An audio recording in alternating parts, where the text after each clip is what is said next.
Il n'aime pas qu'on parle d'exploit, mais il nous a vraiment bluffé en septembre dernier lorsqu'il a réussi à traverser la Manche à la nage alors qu'il n'a plus ni bras ni jambes. Aujourd'hui, il se lance un nouveau défi, juste pour que nous ayons un autre regard sur le handicap. Voici maintenant l'invité des 5 dernières minutes. Et cet invité, c'est Philippe Croison. Bonjour Philippe, merci vraiment d'être avec nous ici sur le plateau du 13h de France 2. On est très content de vous recevoir parce que c'est vrai qu'on a été absolument bluffé par votre exploit de septembre dernier. On en reverra les images dans un instant. Là, vous vous lancez un nouveau défi, ça s'appelle 5 continents, nager au-delà des frontières. Expliquez-nous, qu'est-ce que vous allez tenter? Eh bien, avec mon compagnon Arnaud Chassery, tous les deux, un nageur valide, un nageur handicapé, on va relier symboliquement les 5 continents à la nage. C'est-à-dire on va commencer par l'hémisphère sud et pour finir par l'hémisphère nord entre le continent américain et l'Asie. Ça veut dire que vous allez traverser les détroits, racontez-nous. Voilà, oui, on va commencer par l'hémisphère sud en Papouasie-Nouvelle-Guinée. Donc chaque nage va faire à peu près 20-25 km. Donc on va relier l'Océanie à l'Asie. La deuxième nage sera entre l'Égypte et la Jordanie. Donc on relie l'Afrique à l'Asie. La troisième nage sera le détroit de Gibraltar, l'Europe à l'Afrique. Et la quatrième qui sera le détroit de Bering entre le continent américain et l'Asie dans une eau entre 0 et 3 degrés. Alors tout ça commence dans quoi? Dans un peu plus d'un an, je crois. Dans un an, au mois de mai. Mai, juin, juillet, août, 4 mois de nage. Enfin, pas 4 mois de nage, une nage par mois, parce qu'après il y a le repos, il y a la récupération quand même. C'est déjà pas mal. Mais votre envie, c'est pas seulement de nager, c'est pas seulement, je le disais en vous présentant du tout, de faire un exploit être conquérant de physique, l'inutile, même voilà, c'est pas intéressant d'être un conquérant de l'inutile, comme ça juste il a tapé les 5 continents. Donc on va le faire pour une ONG que j'aime beaucoup, qui s'appelle Handicap International. Voilà, parce que je sais ce que c'est que de porter une prothèse, j'en porte 4. Donc quand une ONG comme ça appareille les enfants dans le monde entier, et en 2012 ça tombe bien, ça sera leurs 30 ans. Alors là, on voit vos images d'entraînement. Expliquez-nous un peu. Vous avez des prothèses donc, de jambes pour nager. Voilà. Et donc, prothèse de jambes, au bras, je mets rien. Donc, je fais un mouvement de crawl quand même pour avoir une synchronisation avec les jambes, ce qui donne beaucoup moins de fatigue si je pagaillais seulement avec les jambes. Donc, voilà, ça c'est la technique, c'est au lac. Donc, ça, c'est tout à l'heure, on avait des entraînements en mer. Là, c'est au lac de Saint-Cyr, près de Poitiers. Donc, on est assez incroyablement bluffé quand on voit ces images. On vous voyait faire des pompes tout à l'heure, où on vous voit nager. On a l'impression que c'est extrêmement difficile pour vous. Est-ce que c'est le cas ou pas? C'était difficile au départ, parce qu'il y a 2 ans, j'étais un sportif canapé. Donc voilà, c'était très très dur. J'étais dans mon canapé, je regardais les matchs de foot, comme on a vu tout à l'heure, et j'engueulais les joueurs, quoi. Donc du jour au lendemain, il a fallu que je passe de sportif canapé à sportif de haut niveau. Donc c'est entraînement tous les jours, 35 heures par semaine, 280 km de nage par mois, la musculation, kiné et compagnie, quoi. Qu'est-ce que ça vous apporte à vous? Moi, du bonheur.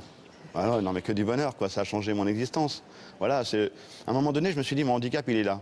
Je me souviens d'une célèbre phrase de Kennedy qui dit ne demande pas ce que l'Amérique peut faire pour toi, mais ce que toi tu peux faire pour l'Amérique. Moi j'ai fait la même chose pour mon handicap. Je dis il est là, autant qu'il me soit utile. Il m'embête dans ma vie au quotidien, ce handicap. Je ne peux pas serrer mes enfants, je ne peux pas courir. Donc j'ai fait en sorte qu'il me soit utile. Vous avez complètement retourné la situation. Voilà, exactement. Exactement, oui. Est-ce que vous avez l'impression que le regard des autres a aussi changé sur vous? La société évolue, oui. Il y a encore du travail.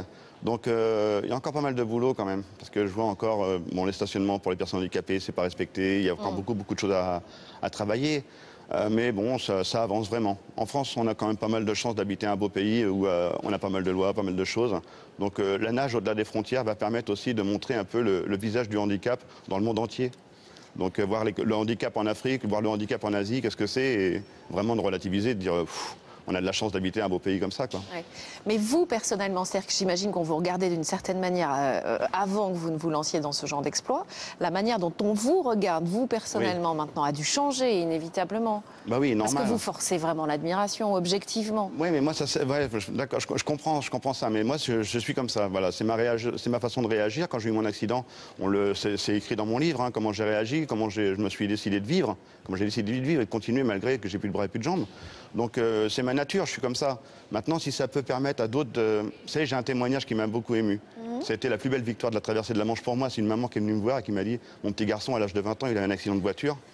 Et ça faisait 3 ans qu'il était enfermé dans sa chambre, qu'il pleurait, et vous avez vu traverser la Manche. Et la maman se met à pleurer, et mon petit garçon, il a changé. Il a envie de faire du sport, il a envie de reprendre ses études. Moi, je me suis mis à chialer aussi, puis on s'est embrassés. Et ça, c'est la plus belle des victoires. Vous l'avez rencontré, ce petit garçon? Pas encore? Non, je ne l'ai pas rencontré, non. Il j'ai vu viendra que vous sa voir, maman, il viendra vous voir, en plus, il habite dans ma région, donc... Alors, on va reparler quand même de votre projet un peu fou que vous lancez. Donc, c'est 4 détroits reliés, c'est 5 continents. Oui. Pour faire bouger les frontières, vous dites bien nager au-delà des frontières pour qu'on garde aussi les autres différemment, les autres pays différemment. Jusqu'alors, il a été réalisé par un seul homme, je crois, cet exploit. Voilà, exactement. Et par Marco Diaz, oui. Et le détroit de Bering, seulement 2 femmes. Donc, et Marco Diaz, bien sûr. Donc, je serai la première personne handicapée avec mon acolyte Arnaud. Parce qu'il y a une symbolique. Hein, nager avec Arnaud, ça veut dire un nageur valide et un nageur handicapé, les mains dans la main, affrontant l'adversité et allant au-delà de ce qu'on croit capable de faire. Et de dire, ben voilà, on n'est pas si éloignés les uns des autres, quoi, on se ressemble tous, que ce soit la couleur de peau, le handicap, la religion, la politique, on vit tous sur la même planète, quoi. C'est vrai que c'est des belles paroles, c'est vrai que c'est joli, mais c'est pourtant la réalité. C'est pourtant la réalité, donc... De fait, vous le prouvez, quoi. Hein, exactement. C'est pas que des belles paroles. Exactement. Et de le faire pour cette ONG que j'aime beaucoup, voilà. Là, on va faire une conférence de presse demain pour courir ensemble, qui aura lieu le 15 mai, ici à Paris, donc ça va être que du bonheur, quoi. Merci vraiment à vous, Philippe Croizon. Votre projet 5 continents, nager au-delà des frontières, ça commence donc en mai 2012. Oui, en mai 2012, mai, un juin, détroit tous les mois. Voilà. Donc on va vous suivre avec beaucoup d'intérêt. Avec bonheur. On va vous encourager. Merci. On vous souhaite bien sûr de réussir cet exploit. Et puis on vous rappelle que votre livre J'ai décidé de vivre ressort en poche. C'est un très très beau témoignage qui peut donner beaucoup de courage, comme vous l'avez dit dans cette interview. Et si je peux me permettre, s'il y a des grosses entreprises qui ont envie de faire partie de l'aventure, ils sont les bienvenus. Alors, parce que ça coûte des sous. On attend les sponsors. Voilà. On lance un appel officiel aux sponsors. Officiel. Merci vraiment à vous, Philippe Croizon. On suivra votre exploit. Avant de vous quitter, comme chaque jour, une pensée particulière pour nos confrères et amis de France 3, Hervé Guéquière et Stéphane Taponnier, qui sont retenus en otage avec leurs 3 accompagnants.